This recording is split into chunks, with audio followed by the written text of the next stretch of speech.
We recording it. 235radio.com. You go on start the stream. Correct, they do. Connecting. 235radio.com. We're back. Baseball's dead. I want to thank, of course, Wrap It Up Graphics, 235 Radio, the Dugout. In the building today, we have Teddy Mercado. We'll have Joel Karakakis, and our special guests being Nathan Lee and David Palmer. Both play for the Giants Elite 13U squad. David represents Team Maderos and Nathan Team Gold. Now, guys, welcome to the show. We're also expecting Dugout boy Jovan Enriquez to waltz through any moment now. You guys just wrapped up this tournament out in Old Orchard Beach. Did you guys have a good time? Yeah, it was fun, definitely.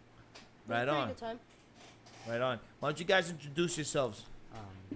I'm Nate. I play third and I pitch. And Tell me where you're from, what school, I go to Swampscott Middle School. I live in Swampscott, and grade. I'm in 7th grade. So yeah, I don't know what else to say. What's your favorite food? That's a good question. I like sushi. I like sushi. I'm David. Sushi. Yeah. That's cool. I pitch, catch, and I play second. I live in Swampscott. I'm going to St. Mary's High School right now. My favorite food, I would say, would probably be pizza. That's this year is actually your first year on the Big Diamond, right? Yeah, it is. How's that been? It's definitely an adjustment, but it doesn't feel that bad anymore. At the start of the year, it was definitely difficult, like to reset your timing and everything. But it's fine now. Second nature. David? It was, like Nate said, it's a different experience for most people when they are from Little League and then they go into Big Diamond. It's a big change from where we would usually have. Do you think both of you guys play fall ball for the Giants, right? Yeah. Yeah. Before it got like kind of canceled, I only got to play 2 games. Okay, so so it's kind of tough with those 2 games, but you guys practice and stuff, right? I don't think we got to practice in. I think we played those 2 games. Did we play any other games? Because I think I missed a game. The 2 games I got to play were against Antonelli, and that was it. Okay, how about you, David? Same deal? Yeah, pretty much. Because I know that growing up, Teddy, you guys, I don't know if you guys know, but Teddy's been a Giant for a lot of years. Well, actually, Teddy, you joined when you were 14, right? Yeah. Oh, so you missed that 1 year, I missed that 1 year. the transition year. But I've always felt that fall ball is a great transition stage for young ball players to turn around and go from the small diamond to the big diamond. I was going to ask you guys if you felt that helped fall ball. Yeah, it was. It definitely got me like started on like knowing that the throw is definitely going to be difficult, because like when we were doing fall ball, I also had like all stars, so it was like different going from the small diamond to then I had to go to the big diamond, and the throws are a lot more difficult. But I just had to put more effort into making the throws, and it was definitely harder, but it's fine now. How about for you, David? I think it helped because the way that we have from Little League to Big Diamond, it's a big different distance from base to base. So it was a help to know when to, like, how far it will be and know when you're actually going to get there. Right on. 235radio.com. Those watching, join us on the internet, 235radio.com. We're on live. Teddy, you coached both these young men last year, right? Yep. So what do you see as far as differences go from last year to this year? I would say Nate's definitely more composed and not letting. He still lets calls get to him, but not as much as he used to last year. Oh. And I feel like that just comes with confidence and stuff like that. And David, haven't really been able to see him play, but what I've been hearing, he's been putting in his work in the off season.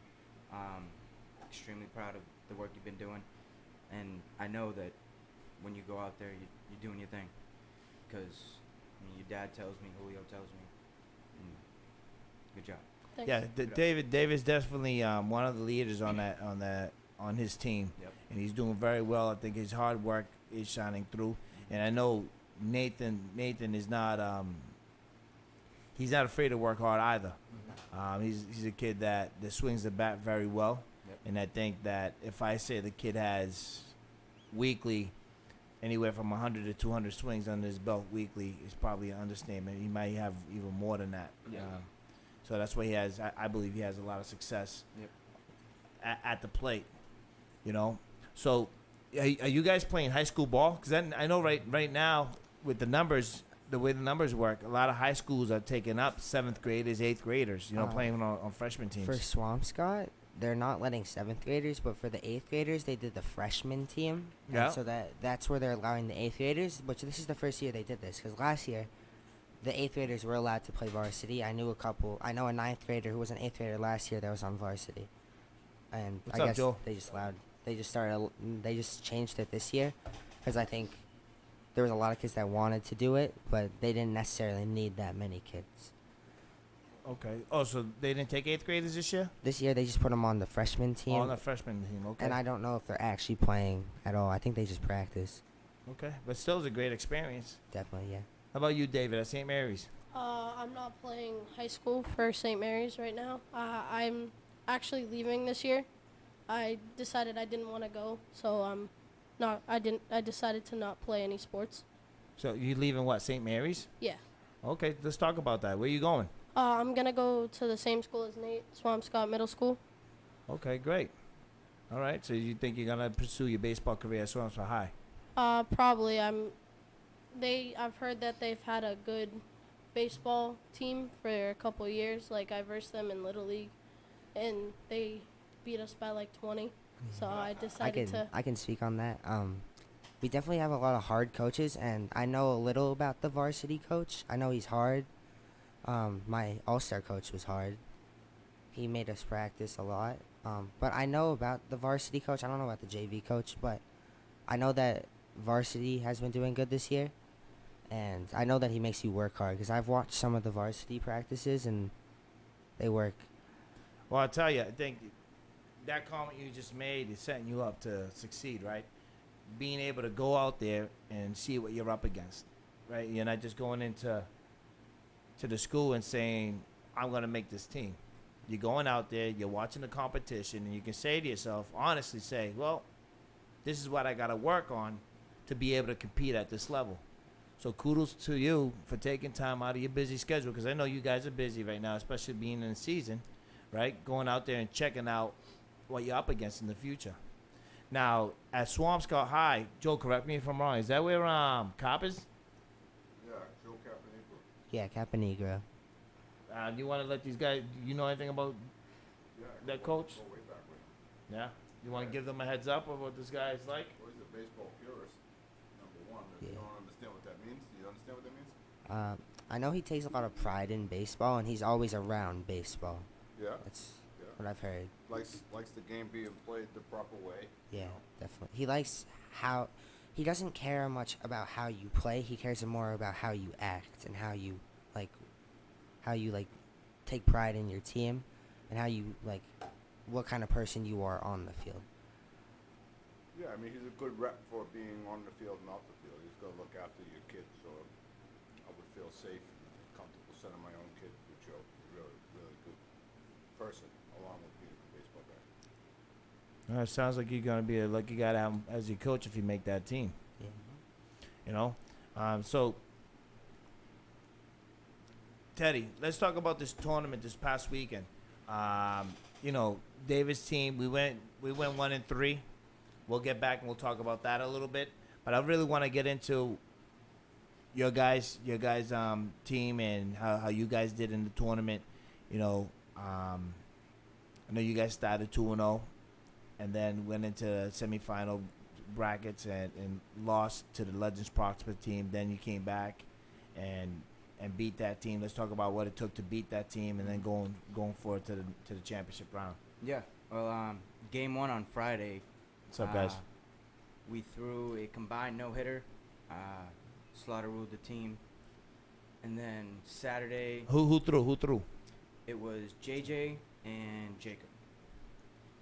And And then Saturday, we beat the River Rats. Yeah, River Rats Red. River Rats Red. That was a close game until these kids woke up, and then the bats just exploded, and then we went to the night game, and these guys they lost to the Legends. What was it? Like I think. What was the score? I don't even remember. I think you guys lost by 2 that game. Yeah, but I think it was 6-4. 6-4. That's yeah. Yep. I think we knew coming into that game that team was really good. Yeah. Up until that game, they had only allowed What's that doing? one run the whole Yep. tournament. Really? Oh, they let up one run. The They whole only had yeah, allowed one the whole run up tournament. the whole tournament, Whole tournament they let up one run until up until we came out. until us. Really? Yeah. We lost to them. And then they beat us the night game, and then we came back in the semifinals. We were down 6-1 till about the fifth, till about top of the fifth, Yeah. and then controversial call on Nate, strike 3, gets one of our coaches ejected, and I feel like that sparked a little bit of a fire under them to get going, and we tied it up, and then we played like 4 extra innings. Nate came in, did the job on the mound, and then the kids they took over in the 9th inning. So I and think then- it was Yeah, 8th and 9th. yeah, it was. Because, like, I think another thing that kind of helped was once we got into those later innings, or, like, the last inning, to make the game go faster, they would start a kid on second. Yeah. And I think that gave us a lot of confidence right off Mhm. the bat, and it was one of our faster runners on second, and that started a lot of, like, Who was that runner? Jordan Rodriguez. Yep. Shout out to Jordan Rodriguez. And then first play, we were gonna do a fake bunt and steal, but they tried to pick off, and then they threw it into center field. He came to third, and then everything just started going from there. And we just couldn't be stopped. We were dropping bunts down. They couldn't even pick it up. Their kids were defeated. I knew once we went up a couple runs, I saw the way that their kids were hanging their heads. I looked at our guys, and they were up on the fence getting rowdy, and I knew it was over after that. So for me, man, I missed that game, but I saw the second game, right? I remember speaking about that game with Gina in between games, and Jordan. Actually, we went to have some lunch. Joe, you've seen plenty of great baseball in your time, right? So these guys, they lost to that team, to a team that only let up one run the night before, right? 6-4, on a controversial call. They come back the following day. They know they got to beat this team to go into the championship round. They go out there, they 11 o'clock game. They go into extra innings with that team. One extra inning, right? It's like 2 extra innings. They start with the California rule, right? The new rule that the Major League Baseball, whole different story, right? But they play 2 extra innings and they come up big to win. Now they take a break, another team comes into play. I felt like, and this is the conversation I had with my family. I said that might have been their championship game. Yeah. Because I mean, it took a lot out of those guys to compete there. Yeah. That game, coming into the championship game, we had no pitchers, really. All of our pitchers were done. Yeah, but I tell you what, shout out to Nathan Catone. Yep. Oh, You should Nate? see Nathan Catone. I'll probably end up posting some pictures of the kid on our IG page later on. I mean, his parents posted pictures of this kid all bruised up after this tournament. He caught 10 innings prior. He caught the 10 innings prior to that long game. Came back and pitched 4 great innings. I mean, the kid pitched good enough to win that game. Yep. Wow. He caught 3 out of the 5 games we played. Yeah, I mean, we talking a kid with guts, Catone. Yep. Remember the name. So, I think you guys did fantastic. I think the coaches are doing a great job. As far as Davis' team goes, I think that they're still forming a little bit of a bond. A lot of the guys don't know their identity yet. I think they're good ball players, but at the same time, they're not playing to their full potential. So, but I think they'll get it. Yeah. And we definitely could use some more pitching. You know, Joel, I'm glad you made it. There's a topic that I really want to touch on, especially with these guys being here, and we just said how the kid Catone was all bruised up. These guys had to play 5 games in 2 days. You know, being involved with the travel baseball side of things, something I learned it this year, and I'm really looking forward to the following year how we gonna schedule things out. I'm starting to see that might be an excessive number of games. What's the age group? They're 13. 13s. We're 13s. And for our games, this weekend, either we play with 10 kids or 9 kids. So, What's your thought on that? We can go around the table. Let's start with you. I'll go last. Okay. What do you got? What do you think of 13-year-old kids playing 5 games in a weekend?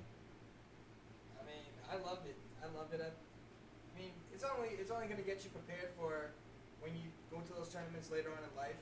I mean, Teddy can tell you about our World Series. We Yep. played 6 games in one day to win a World Series. It's 4 games in one day Yeah. to win a World Series. It's kind of priming you guys up. I understand, you're beating up your body, and it is only 10 guys compared to we had a 40-man roster. Yep. So, yeah, it's difficult, but you guys go through that now. I think it's only going to make you better in the long run. Now that being said, I mean that's a great point he made. I mean it's a lot yeah, different. it is. Them men. Yeah, They they fo- know there's them fo- men, they know 40 about men. nutrition, they know when to sleep, when not to sleep, the whole 9 yards. But a young kid just learning the game from the little league diamond to the big diamond, it's a big difference. Yeah. So, 5 games in 2 days or something, that's a lot. It's a lot. Yeah. It doesn't matter if you got a 40-man roster. Trying to keep a 13-year-old engaged in 35 innings? Mm-hmm. And now That's you the play. hardest Now part. you played extra innings. You're at 37. Think about that. You're at 30, and you got no pitching. Right, That's the and, toughest and, part. and on top of that, these kids got parents that got other things to do that are sacrificing. They got brothers and sisters that are sacrificing their weekends and stuff. It's a lot. It's a lot for the body to take too, because they don't know how to recover. Yeah, I mean some of these guys they go ahead. I mean I don't know if these guys did, but they might have gone from playing 4 games Saturday, Sunday, then Monday they have a town game. Yep. yeah. Me and David are on the same town team. We had a game right that night. What night? Monday. Monday. How about Tuesday? We didn't have any. We Oh, were supposed to. Oh, today is Tuesday. I was going to say. Oh, you got canceled? It got canceled. Yeah, we were supposed to have a game tonight. I mean, that's a lot of baseball. I mean, what do you guys think as parents? What do you think? It's a lot of baseball. It's a lot. I mean, it's usually the 4 games over the weekend, and sometimes they have 3 games during the week. Yeah, 'cause the past couple of weeks they've been playing 2, 4, like 6 or 7 games a week. Especially where we were in Maine at the time. Being we were also undermanned, it was warm. It was hot. Warm. Well, it was hot.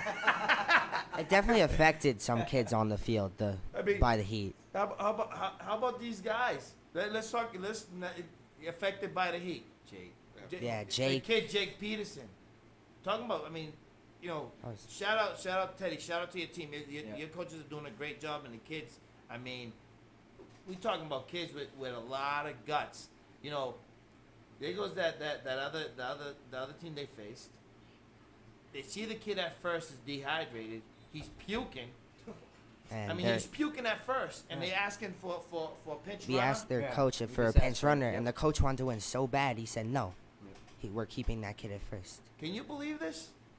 You should have been able to put the last out. I'm gonna Yeah. plead the 5th. It's unreal. So how about you guys? I mean, you guys are the ones playing it. Do you guys think? I definitely didn't like that coach.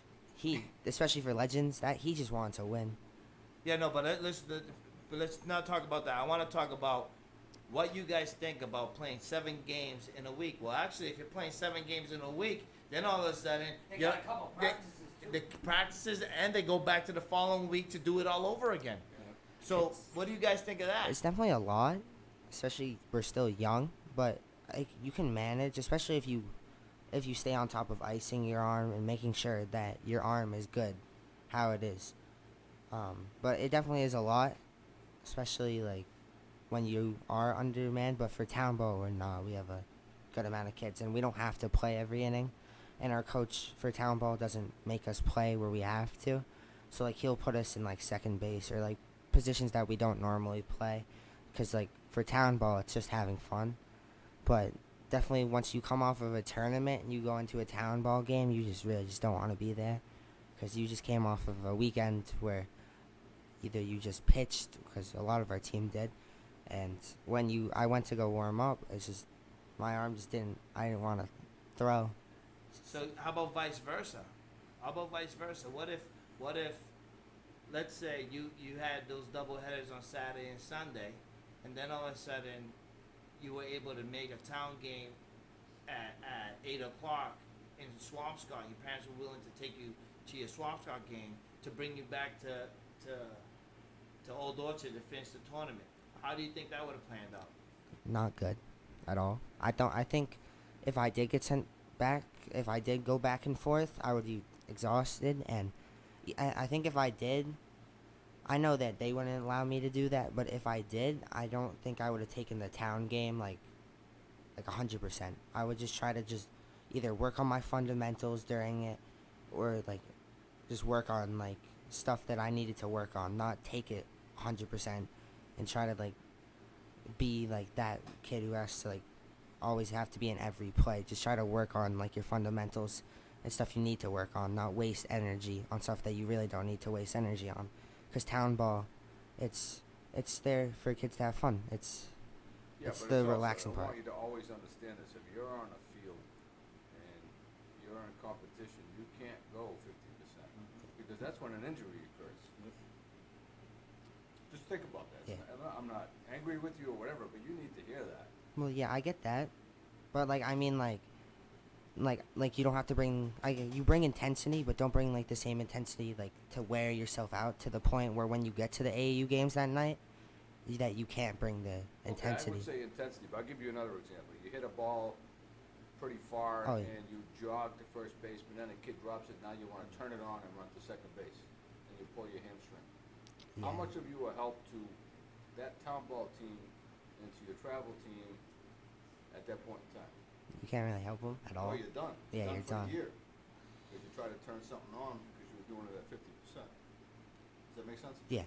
Okay. 235radio.com. Hope you're joining us. David, what's your take on that? I honestly, I would say that it was a good thing for us to be having games, but not enough are games to have 5 and then have a town ball game right afterwards. So like me and Nate, we had tournament in Old Orchard, then went straight on Monday and had a town ball game. Like our coach, his name's Joe Ford. He has some kids play different positions. Like I played third, I usually play second on the Big Diamond.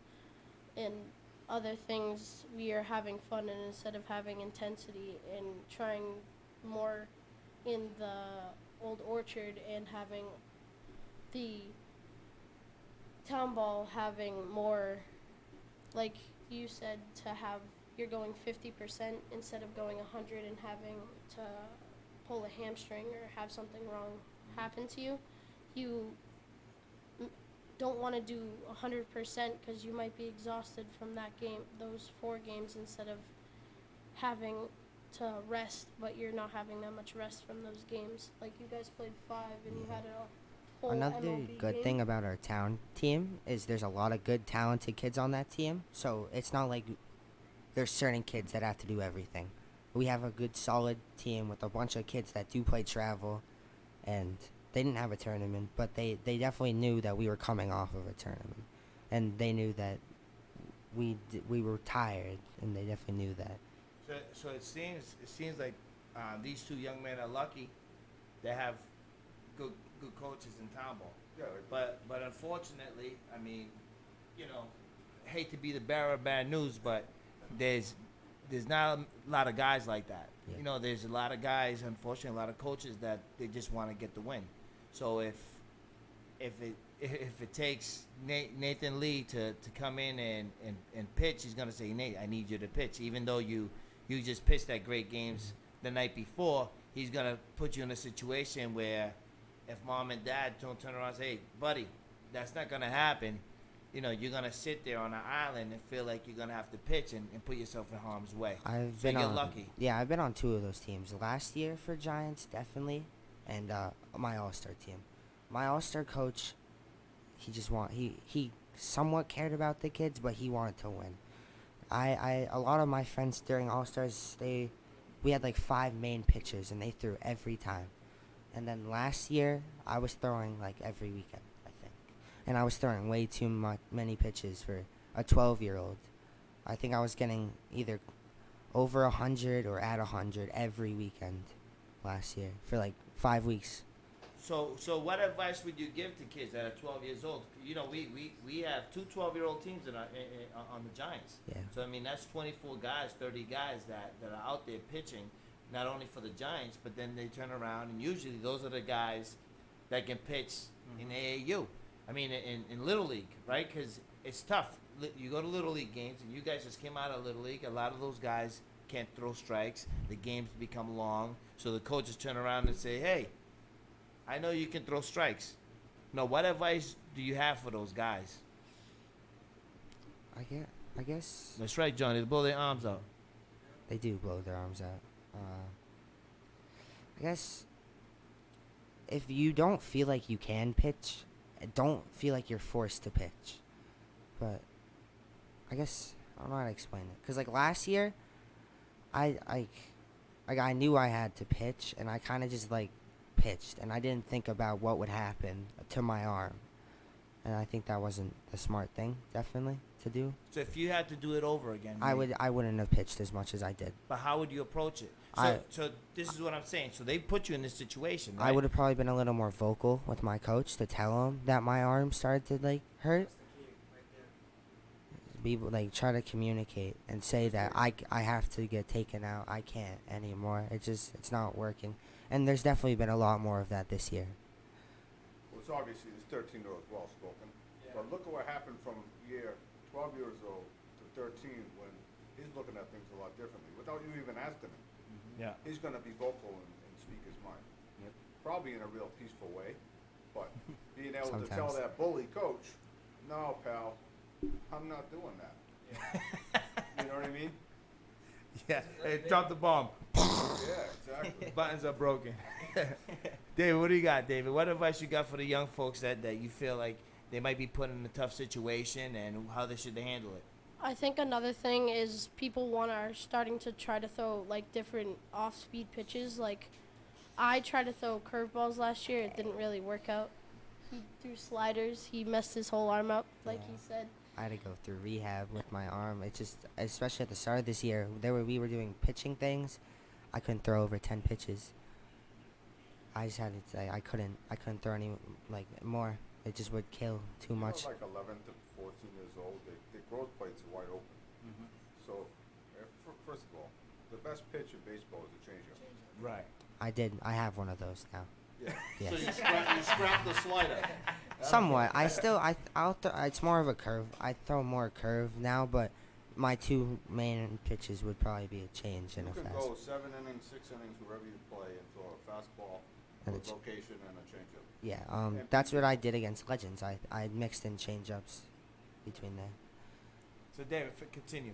Another thing, one of the kids on the 12U younger, or not younger, the 12U, they're like the lower team. Yeah.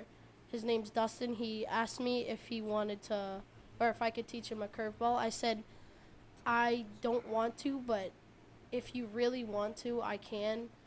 I don't want your arm to have it like really hurt in a couple years because you were throwing so many curveballs and you were trying to.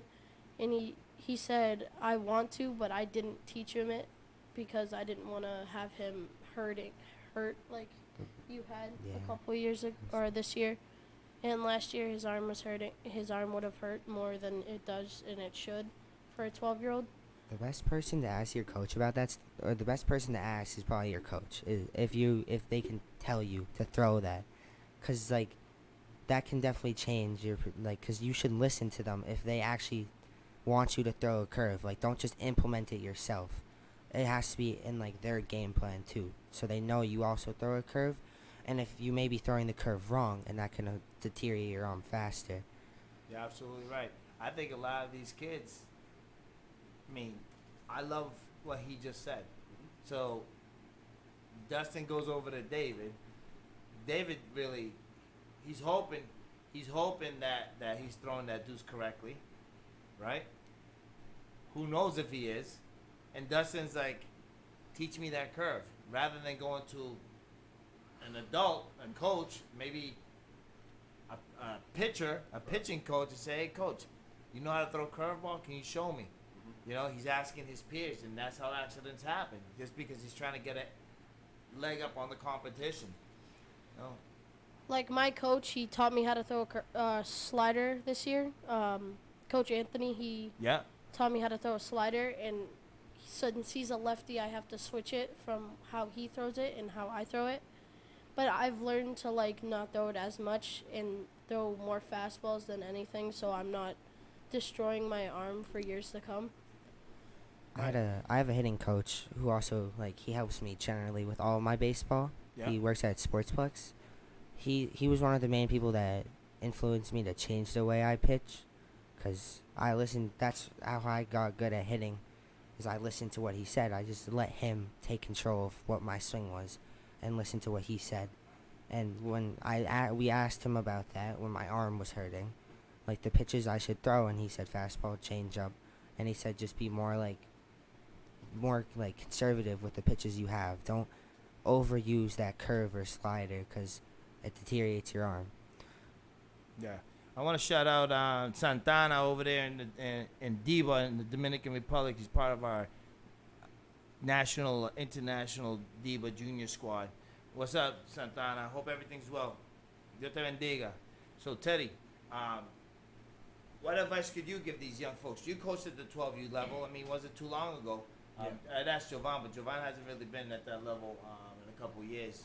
I mean, you know, what do you face at that level? What's up, Coach Ant?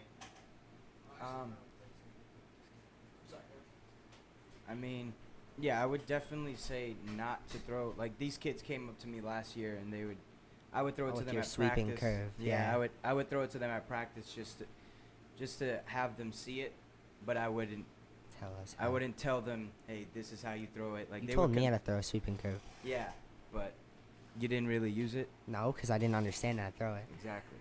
So what do you guys? Okay, let's switch it up. What do you guys think as far as what are your goals as far as baseball goes? Make it as far as I can. See where it brings me, and just work as hard as I can. Yeah. So I mean, do you have goals? Is there a certain place you want to be? I mean, I mean the end goal is definitely to try to make it to the MLB, but it's a very unlikely thing. So you just gotta work as hard as you can, try to get there. okay. So before, do you think of the colleges and stuff? I don't know what college is. I haven't started. I think maybe in high school I may start focusing more onto what colleges I want to try to get into. But I'm in middle school right now. I'm in 7th grade. First, I gotta prove myself that I can make it onto the varsity or JV team, and then I'll start thinking about that. What do you think? Probably making it to the MLB would probably be the best part for having like expectations from what you want to do when you're older. What I've done this year, I've worked hard to get on the better team for next year, so I have the power, the swing, and how I can pitch, and I'm putting in the hard work to make sure I can make it to the team that I want to be on instead of having it on the other team. Yeah, steps, goals. Right. But they gotta have them, right? I mean, that's life. You gotta set goals and crush them, right? That's why I ask you those questions, you know. And I'm glad that you're not too far ahead of yourself. You're thinking, you know, you're thinking about next year's travel ball, and you're thinking high school, which is great. You know, what do you guys think as far as what's the biggest difference besides besides the competition level, is there really a big difference between travel ball Oh, there's a huge And- difference. and town ball? Big difference. Other than the competition, I guess. I guess in the dugout, it's a lot more messing around in town ball. There's a lot of messing around, and we have a hard coach, and he gets down on us about it if we do mess around, because he knows that we're all good baseball players, and he knows that stuff we wouldn't do in AAU, and he tries to tell us that. But other than competitive, I think definitely like the kids that you play with, like you're used to playing with these kids who have to make it onto a team, not necessarily just get to sign up and they're there. So like there's a big skill gap between people. Big. What do you got, David? I would say somewhat of what Nate said. Like, it's not as competitive as AAU. So AAU, you want to win as much Much. games as you want to get into the playoffs. And if you get as far as you can in the playoffs and maybe win the championship, but when you get into town ball, you have fun and you're probably messing around in the dugout. Like, most of our team were maybe messing around in the dugout if we're not, like, In the game. far in the game. Like, we're first 3 innings, we're not messing around, we're paying attention. 4, 5, we're mostly, like, messing around, not really paying attention, because we can look at a different game while we're there, because there's, like, a Yeah, whole the way our fenced fields off. are situated, there's the literally field, and then there's the bigger field, so like we can see the little game. And because since our town team is talented, and some of the teams we're playing in town we like blow out, that then we just quickly just don't care. It happened last night. We were up 11 to 11-2. 2. 11 to 2. Score last night? Yeah, 11-2 last night, and then in the last inning the team scored 6 runs because we just stopped caring. Joe, what advice you got for these young athletes? No, man, it's obvious they're well-rounded, right? I would say make sure that you get your rest, and when I was talking about going 100%, and whether you go 50 or 100%, what happens when you get tired? When you get tired, what happens? You kind of lose focus really quickly. Right, so when you lose focus, you create what? Some bad habits. Yeah, So definitely. it's hard in baseball to create bad habits and then go back to try to be serious all of a sudden for the other team and think that what you did clowning around is going to go with you and you can snap out of it. Because baseball, and again, we're talking about playing 5-6 games in a 2-day period where you're going to fail like 85% of the time. So how many kids can really play 35 innings in 2 or 3 days and tell me that they like it, especially if they're getting their butts handed to them? Yeah. I don't think they're gonna like it so much. Right. I mean, for example, Nate probably had a more enjoyable weekend than David because David lost more than he won. Although David had his bright moments in the tournament, but you're absolutely right. Baseball's a game of failure. We spoke it right there, right? So Sure. it's 7 out of 10 times you fail, you come up short. Right. And if you do well, that 30%, that's batting 300. Yeah. That's huge. That's Huge. a lifetime Hall of Famer hits 300 or above. So I can- mean, realistically, you're failing You're batting- 8 out of 10 That's times. why I just said 85%. 80%. We can relate to that from last year. Definitely, last year we did not do good, and we were playing like 4 games a week, and we were just getting. I think most of the weekend we used to just go like 3-1 or like 2-2. We never won every single one of the games, and we lost a lot last year. It wasn't very fun. Take away losing, right? So say you're on a team that's Amazing. 5-0, you're amazing, but during that weekend you're 0 for 20. And you gotta drive back and forth with your parents, and you gotta listen to their questions. I You're had that. reliving your moments in those at-bats for the next 4 or 5 hours of travel time. That kind of happened during this tournament. I didn't hit so well a couple of the games, but I didn't very much like allow that to affect me during the game. Like I'd strike out and I'd go on the field and forget about it and just try to do the best I could in the field. I would think, no, at this age, you need a day off for yourself. Jump in the pool, Be a normal kid, you know what I mean? Yeah. Play a little kickball maybe. Yeah, whatever. Kick the can, ring and run, whatever you want to do. A little manhunt. Yeah. You guys still play manhunt? Yeah, we did man out in the hotel.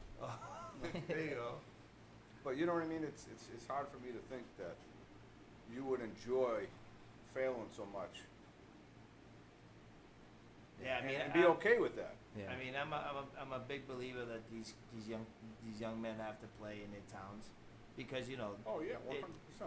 But I think at the same time we gotta monitor how much baseball they play, Yeah. because I don't want to turn them off to the sport either. You know, so, I Right. mean, the kids get punched out. It gets long, like you said. The kid last summer, it wasn't fun for the kid. You know what happens if this summer is not fun for the kid? Then all of a sudden in high school maybe he doesn't want to play. He's like, you know what? And he's forget- playing it's- lacrosse. Yeah, it's not right. Field hockey. That's a bad word, lacrosse. Soccer. Hold on. Did you catch that? Did you beep that word out? Yeah. Lacrosse. I used to be scared of the soccer word, you know. Oh, The federation. The S word. The S word. Javon, what kind of advice you have for these young guys? I mean, yeah, you guys are young. I liked what Nate was saying over there, that, you know, he's going to learn to be more vocal. Be more vocal, and, you know, if you can't pitch, you can't pitch. Don't waste your arm, especially you're just jumping onto the big field, and it's a big difference, right? The distance. Got to ease your way into it, and if you ever feel like your arm is sore or anything like that, don't be afraid to speak up and tell your coaches, hey, you know, I need to rest my arm, because you have to think about the big picture as well. So if you guys are thinking about going to college, playing in the big someday, something like that, right? You got to make sure your arm's okay. Without your arm, it's gonna be tough. You can have a hell of a swing, but you still need to play some defense too, right? I tell you, you know, That's a mistake I made too, growing up. Definitely. I'm glad that he said that. Yeah. You know, one word of advice Joe gave me, right? And I'll always do this. And I know that even today, like, I might not be everybody's favorite guy because of some of the stuff I'm doing, but no one can ever say that I'm not putting our players first. I will always put our players 1st before I put the institution first. And by institution, I mean school. I mean other things. I always put you guys first, and that's great advice Joel Caracades gave me. You know, after he told me that, I started thinking to myself, I went through that with my own son. Jovan, they blew his arm out in high school, freshman year of high school. He made the varsity team as a freshman. He had a pretty good year, and then all of a sudden, the kid couldn't pitch 2 innings. And I could remember the day he pitched against Medford, and I'm sitting there watching. I'm like, wow, he got through the second inning.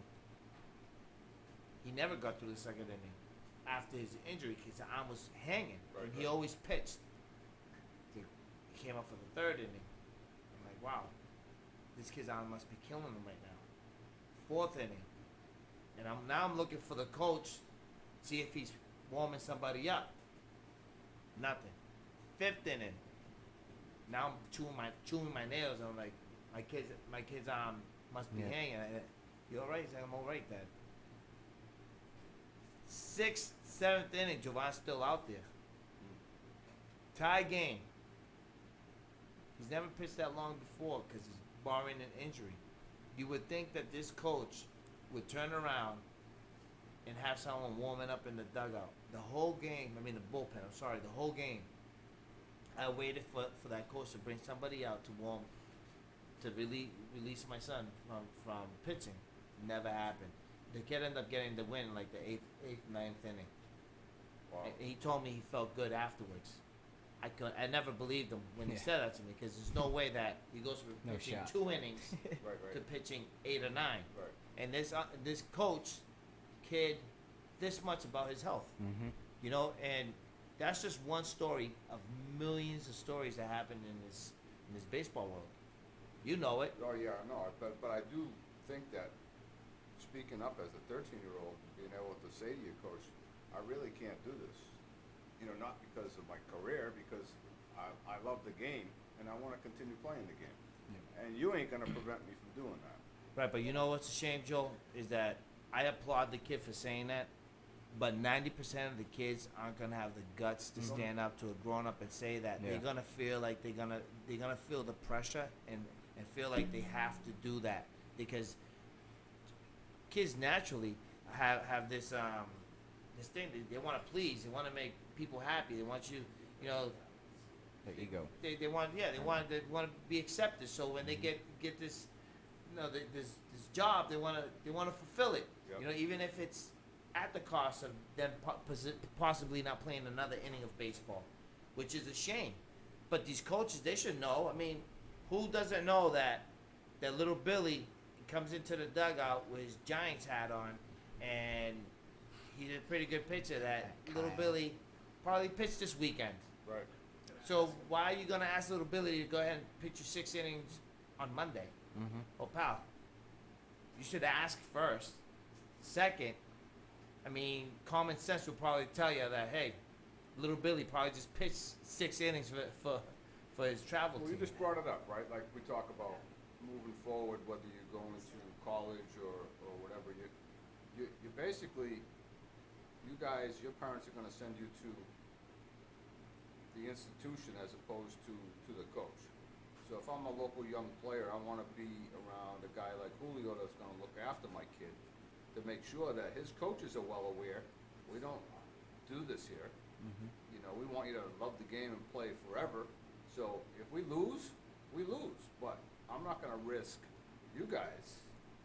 So when you start to think about baseball moving forward, you want to go to the individual and not to the establishment. And that's kind of what Julio was trying to explain. But if you explain a little bit more, like the humanistic side of baseball is more important than the X's and O's.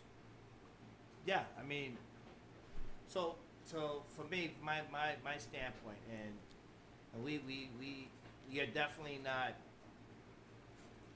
We're not perfect. We're still growing, right? As an organization, we're still growing. You know, I'm lucky enough to have you guys involved, right?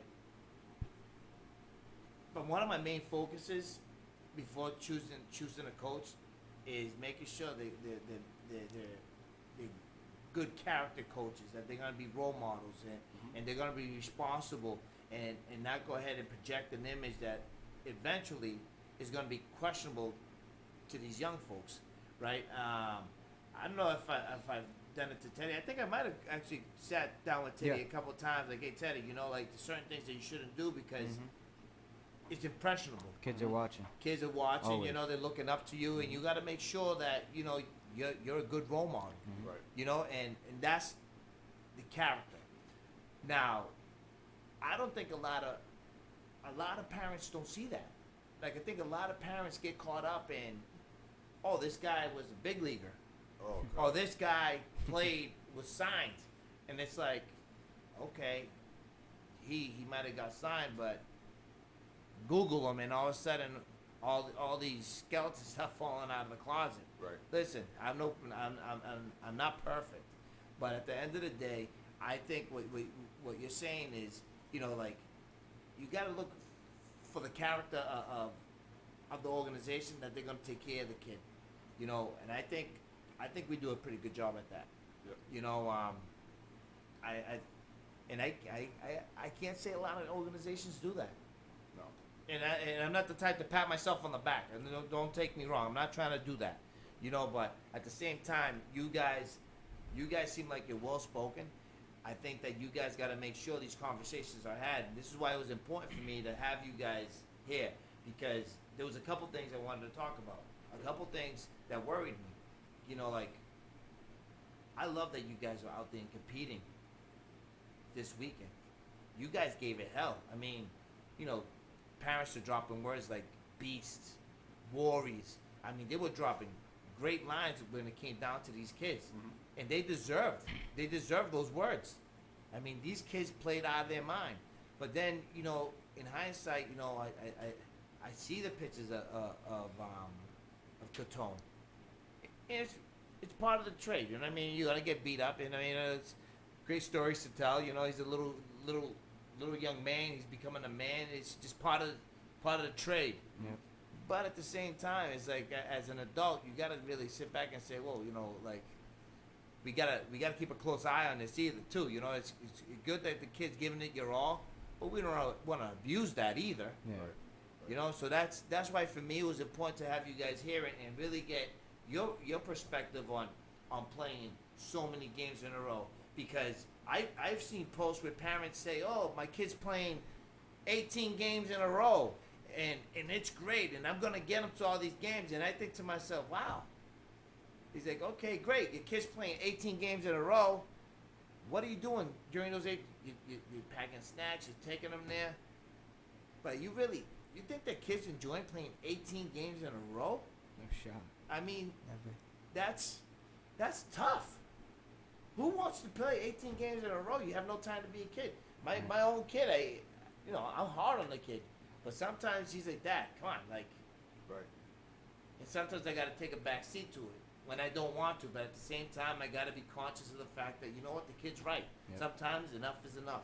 So that's why I really wanted to get you guys here, because I really wanted to get you guys' perspective on that stuff, to see how you guys really think. Because a lot of parents, have you guys ever been asked those questions? No, I don't think we have. I haven't been. My parents are always, after especially what I went through with my arm, there's a lot more questions being asked about, is my arm going to be okay? Am I going to be able to do this? But not everyone goes through a year where they have to rebuild, and not everyone's parents ask those questions to their kid. And not enough kids can go up to their parents and say, "My arm hurts. I had a tournament last week, and I had a tournament this week, and I had 3 games during the week. I can't play anymore. I need to have either a day or 2 where it's myself, and I just need to stay away from baseball and have a day to focus on me." Wow. Oh, where's the button? Hey, where's the button? Great job, Kate. What do you got? My dad usually says, "Are you gonna be okay to play in this game?" I usually say yeah, because I'm usually okay. My arm's fine, but sometimes like Nate said, we want a day away from baseball. But sometimes, some weeks, I want to keep going at baseball. So like me and my dad, we go hitting almost every day at our field. They have a Cages. cage, and I usually go hit there. I hit 4 or 5 buckets. We have 60 baseballs in one bucket, and I just hit 4 or 5 of them. Well, it's funny though, that you got 13-year-old kids that are gonna play, I don't know, looks like they're gonna play a lot of baseball, Yeah. right? Just by having 2 doubleheaders on the weekends. They're gonna get more at bats in a 1-month period than a high school kid in the whole season did Yeah. at 13. Unbelievable. That's crazy, if you really think about it. You know? I mean, to be realistic, this year, they might have got more at bats this weekend than some high school varsity Yeah, no. teams do Yeah. this season. No, I believe that. You always need to if you don't feel good, don't push yourself to do things that your body can't do. Especially because you're young. You're looking up to these people who are adults, who are grown adults, who train their bodies to do these things, and you try to push yourself to do those things, but you're still a kid. You can't push yourself to do the things that some of the people you look up to, those people do. It's just they train their body for months and months so they can do that. Yeah, but you also made a good point too. You guys, at your age, have to be transparent, meaning you have to be able to tell the truth to your own parents in your own home, because that's where it really starts. If they want your name in the local Swampscott newspaper and that's the highlight of what they think baseball is supposed to be, then it's not a good sign. You might not understand that now, but it starts at home. So you don't want to let them down. You don't want to let your coach down. You don't want to let your teammates down. But therefore, you have to know when you are tired. And you have to be able to say that, and it starts at home. You should be able to go to your parents and say, "I don't feel great today. I'm going to go support the team, but I don't know, how much I'm going to give, and I might have to tap out. I don't know. But, I'm going to play it by ear." It starts there, and they should be able to communicate with the coach so that coach never puts that young guy in position to hurt himself. Which even coaches that don't mean to be bullies and they want to win a game might make a bad move that might hurt a kid for his future. Right. You know, not all coaches are bullies, Right. but They some them just don't know any better. that and you know, if you have a volunteer coach, you don't know what you're gonna get. Mm-hmm. You know, Yeah. and parents they don't. They never played. They never. I mean, you can self-teach yourself a lot of things. YouTube right now, you Yeah, learn man. everything on YouTube. I would much rather have you read a book than watch a YouTube video because you can learn a lot from a book. You can, but I guess another good thing is about YouTube. You can see them also doing it. Like you can read, I guess, unless I guess there would be pictures. Yeah, I don't well, know. let's go over this, right? Yeah. He's talking about an organization that has some quote-unquote big league people that used to be there or they're there. They associate their name with the program or whatever. I've been around big league guys for a long time now, and there are certain guys at a pretty high level, whether they pitched or hit, couldn't give you a lesson on how to pitch or hit because they don't know how they do what they do. They're just And freaks. You might laugh. That's why they call them freaks. They're different. They have their synapses fire at a different level. Not saying that you guys won't at one point in time, but they're different.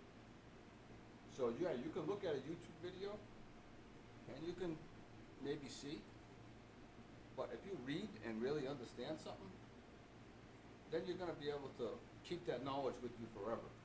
Because if you keep watching YouTube videos, you're gonna see 30 different versions of what you just watched from 30 different people that might not have a clue. Yeah. You're absolutely right. I mean, People that don't have a clue don't write books.